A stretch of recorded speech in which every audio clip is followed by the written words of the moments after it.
Former President Donald Trump is holding a press conference in Bedminster, New Jersey today. Meanwhile, Vice President Kamala Harris still hasn't held a press conference or a sit-down interview in 25 days. She and President Biden are making their first joint trip together since Biden dropped out of the race. Griff Jenkins is live in Washington with the details. Hey, Griff. Good morning, guys. Somebody cue Peaches and Herb reunited because they are back together again in Maryland. Biden and Harris will be at a White House event, and they're going to be touting lower costs for Americans, where we expect the current president to continue to claim victory over the pain Americans have been feeling in their pocketbooks. Yes. I told you we're going to have a soft landing. We're going to have a soft landing. My policies are working. Start writing that way. But we're learning while Harris will be by Biden's side today, she is expected to put daylight between her and her boss tomorrow during an economic address in the Tar Heel state. Now, Axios writes this, quote, Harris won't say it this bluntly in public, but her advisors do so privately. She wants to break with Biden on issues on which he's unpopular. First up, rising prices. This is part of a highly choreographed effort to redefine herself. At the White House, our own Peter Doocy pressed Corinne Jean-Pierre on it. Axios is now reporting that she is hoping to distance herself from President Biden's unpopularity on the economy. Can you blame her? Do you know this is the Biden-Harris administration? Are you aware that this is the Biden-Harris administration? And she is indeed the vice president. Meanwhile, will today be the day? It has been 25 days and counting since Harris did a one-on-one interview or held a press conference, something, as you mentioned, Trump will do later today in Bedminster. Guys? Yeah. All right. Thank you so much, Griff. Yeah, yesterday, Donald Trump really stuck to the issues, and that's what many people have been calling him to do. Don't focus on this or that. Yeah, really just focus on the issues. And he said, do you feel richer under Joe Biden and Kamala Harris? And he went through the fact that price hikes have cost the average American household $28,000. Credit card debt has exploded. Mortgages have tripled. In July alone, 350,000 people were added to the unemployment rolls. And he said Kamala needs to explain this present suffering that she's caused along with Joe Biden. She's caused along with Joe Biden, Ainsley, because from day one, they've touted this as the Biden-Harris administration. So how she can now separate herself from Joe Biden, and most specifically, Bidenomics, the policies that have led to inflation, will be a neat trick. We know how she'll pull that rabbit out of a hat. She'll do it with the aid of the media, which hasn't required her. Not only just answer a question or do a press conference or sit down for an interview, but explain.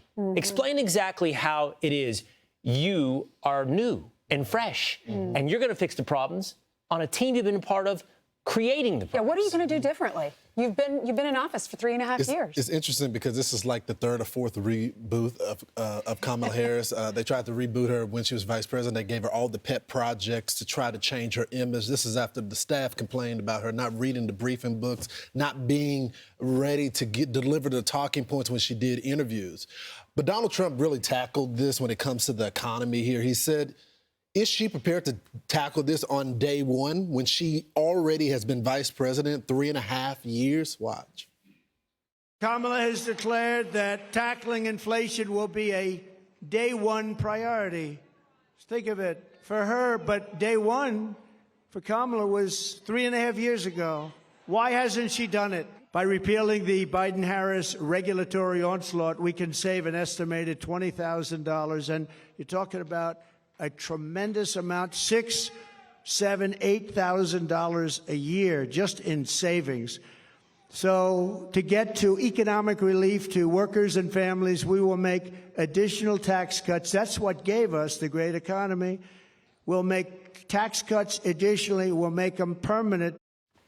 Real quickly, we were just talking of the backdrop of Donald Trump when it says no tax on tips, no tax on Social Security. They've obviously lifted no tax on tips from Donald Trump without giving him credit for it. But the no tax on Social Security is interesting because remember, one of the left's talking point is that he's going to end Social Security. So now he's come out and said that he's not going to tip on Social Security. That puts them in a box. Are they going to match his policy? And I'm not sure they can really use the same old talking point that he wants to get rid of it when he's saying no taxes. He also, yeah, and he brought up a good point. He said, quote, this cruel double taxation of Social Security benefits. It's true. We are taxed in our paychecks. Already. Money is taken out to give to Social Security. Then we get our Social Security checks after a certain age, and then you're taxed again. Yeah, that's double taxation. And here's a bit of good news for Donald Trump. You know, there's been some talk about the Kamala momentum, and she's in this honeymoon period. But according to a new Fox News poll, we know the economy is the overwhelming #1 issue for voters, followed by immigration and abortion. And when asked who they trust on those top 3 jobs, well, Donald Trump comes out on top on 2 out of the 3. Border security, up 19 points. Immigration at large, up 14 points. And then if you go down to the economy, most important one to voters, 38% of voters put that at #1. Donald Trump up 6 points. So if you look at that, Trump does better with border security, immigration, foreign policy, the economy, crime, and guns, the top issues that everyone says they're most concerned with. Then Kamala is trusted more with the Supreme Court, uniting America, healthcare, abortion, and climate change. Yeah. And I'm sure some of that polling when it comes to the Supreme Court is linked to what happened with Roe v. Wade. And a lot of the progressives are concerned about that. I'm wondering, because also when you look at the overall polling, it looks like Donald Trump is up by 1 point. Yeah. But he's also up by, I think, 8 points. 8 points. 8 points with the independents. That really shocked me.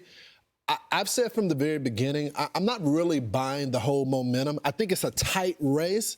I'm not sure Kamala is in the lead as some people have projected it to be. So when you go state by state and you look at the real clear averages, Donald Trump is still leading with the state. So let's see what happens, obviously. But I'm not sure the no sit-downs, the lack of interviews, the lack of press conferences, the same old canned speech at the rally is going to do the fix for voters. Well, we have 2 more months left, a little more than 2 more months. I think the real test is going to be after the debates. We'll see what the polling looks like after they debate. And Tim Walz has said, I'll debate on October 1st against J.D. Vance. J.D. said last night to Laura Ingraham, I've known about this for 3 hours. I'm definitely going to debate. We need to work out, all the details. I'm not sure if October 1st is going to work, but we'll figure it out. I'm Steve Doocy. I'm Brian Kilmeade. And I'm Ainsley Earhart. And click here to subscribe to the Fox News YouTube page to catch our hottest interviews and most compelling analysis.